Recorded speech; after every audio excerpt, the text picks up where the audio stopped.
On 2nd of June, the technocratic unity government of Fatah and Hamas was sworn in. The cabinet positions within it were given to academics and experts who were part of neither party, and Mahmoud Abbas was in charge. Hamas members held no cabinet posts whatsoever and had effectively agreed to give up their political power for the sake of Palestinian unity. 10 days later, on the 12th of June, 3 Israeli students were kidnapped.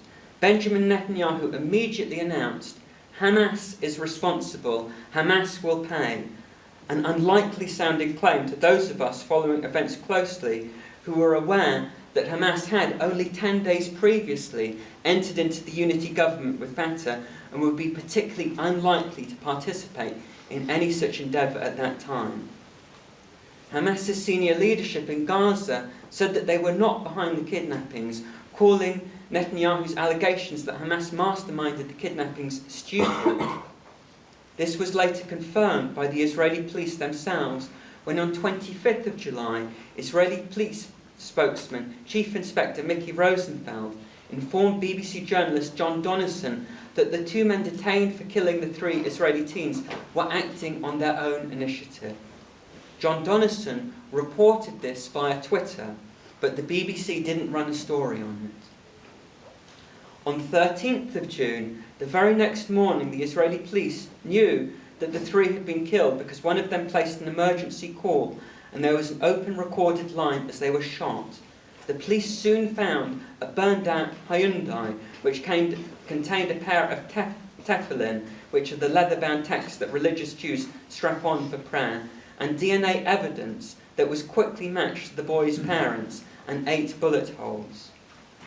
The same day, Israel launched Operation Brother's Keeper in the West Bank, and over the next 10 days arrested approximately 800 Palestinians without charge or trial, killed 9 Palestinian civilians, and raided nearly 1,300 residential, commercial and public buildings.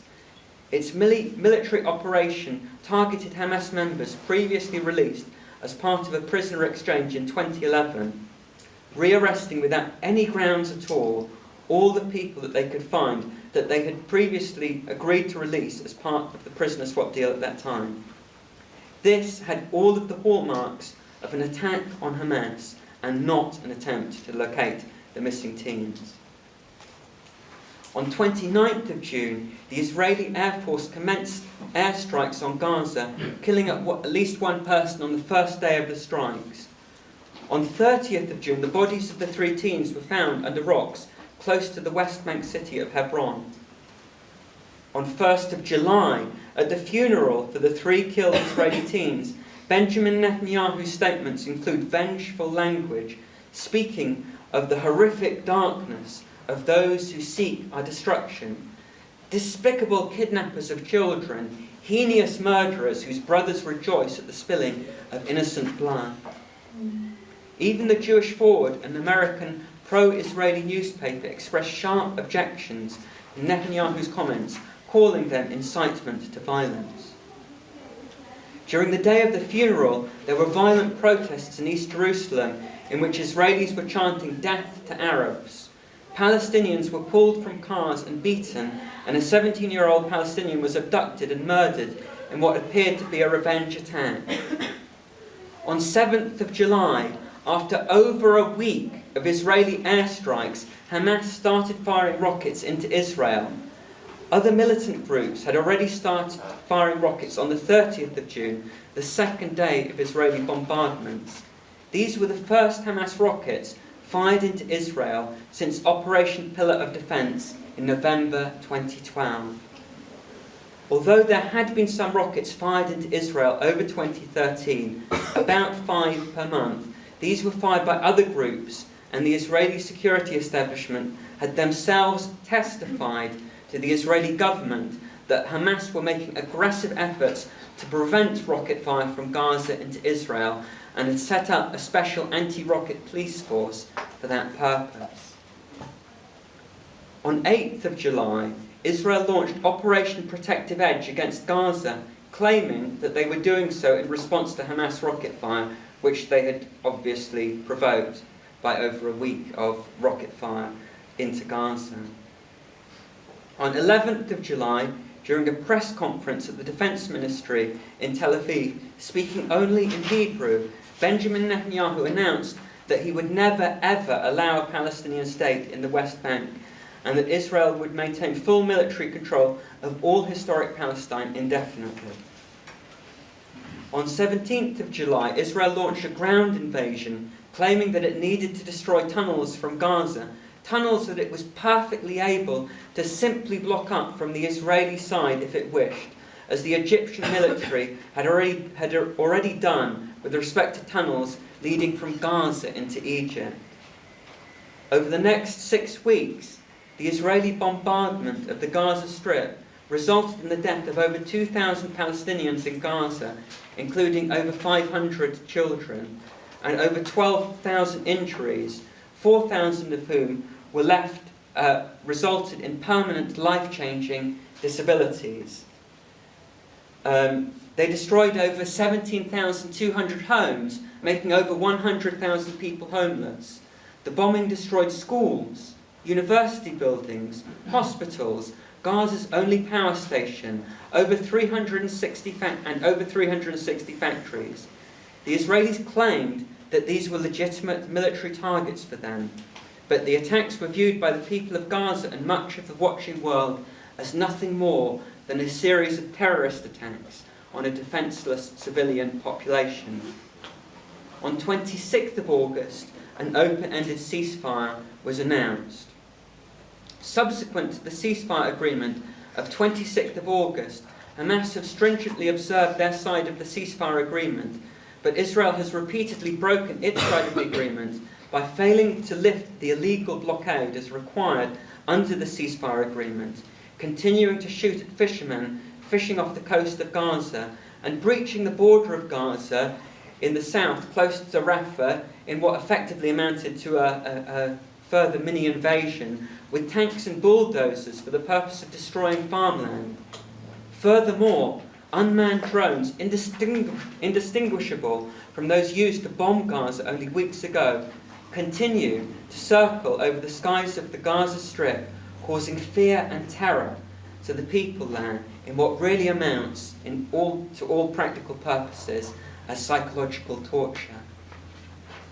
Not only has Israel failed to be held accountable for the incredible damage that it has done in both human and financial terms, it also looks set to make considerable money from contributions from the international community towards the reconstruction costs of the Gaza Strip through its policy of making it so difficult for non-Israeli construction materials to reach Gaza as to amount to a de facto ban, which in effect means that countries wanting to support the reconstruction of Gaza will have to purchase building materials from Israel, thereby rewarding them financially for the damage to schools, hospitals, homes and public infrastructure that they themselves have caused.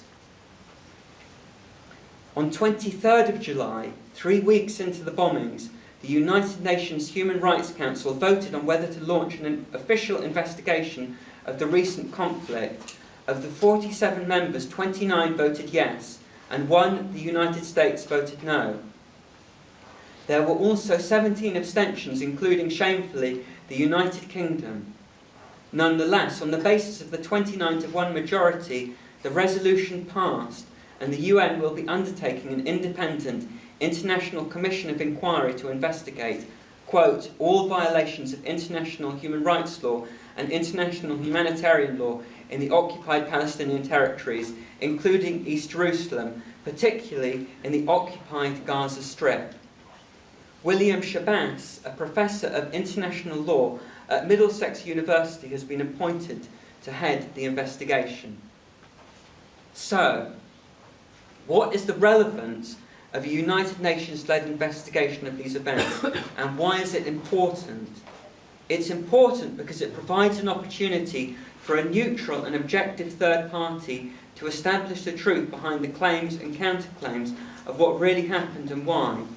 United Nations investigations are required to comply with international investigation standards developed by the UN, which require them to draw upon a range of sources, including interviews with victims, site visits, the analysis of videos and photographs, satellite imagery, medical reports, forensic analysis of weapon remnants, invited submissions and public hearings.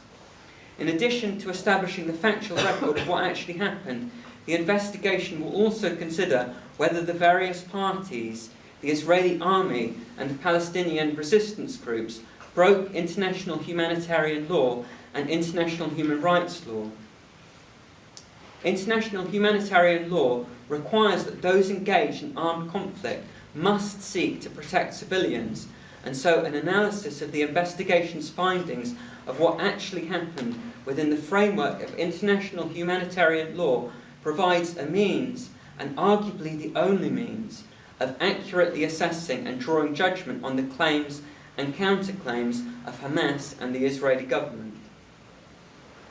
In a statement sent to journalists, the Israeli government immediately condemned the vote, stating, quote, "The decision today by the United Nations Human Rights Council is a travesty and should be rejected by decent people everywhere.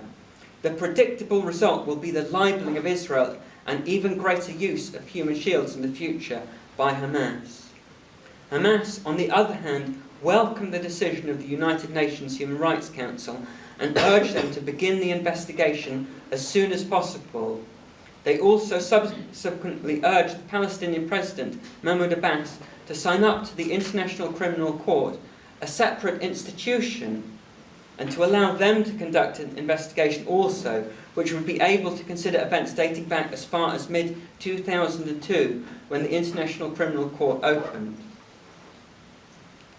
I would like to be able to make the claim that it should be quite obvious to any thinking and intelligent person that the Israelis know that they have a lot to lose from an objective and impartial investigation into what actually happened and why. But in reality, on the basis of my experience of talking to people about this issue on the streets of Southampton and the type of responses I get, I'm actually far from confident on this point. The truth of the matter is that very few of us are genuine free thinkers, people who are capable of questioning accepted beliefs and norms and arriving at our own conclusions on the basis of available information. We are products of our background and family upbringing, of our education, both formal and informal, and of our culture. And when a belief or understanding about a particular topic acquires the status of accepted wisdom, it becomes very difficult for anyone to challenge it. Because by challenging it, you are not only challenging that person's ideas about that particular topic, you are also challenging their trust in the very institutions in which they have placed their faith and reliance in life from child onwards. The opinions of trusted family and friends and teachers, the authority of respected and trusted sources such as the BBC. And if it is uncomfortable to think that we have been deceived, then it is at least 100 times more uncomfortable to even entertain the idea that we may already have been in effect conditioned or programmed to respond to particular news items in the way that we do.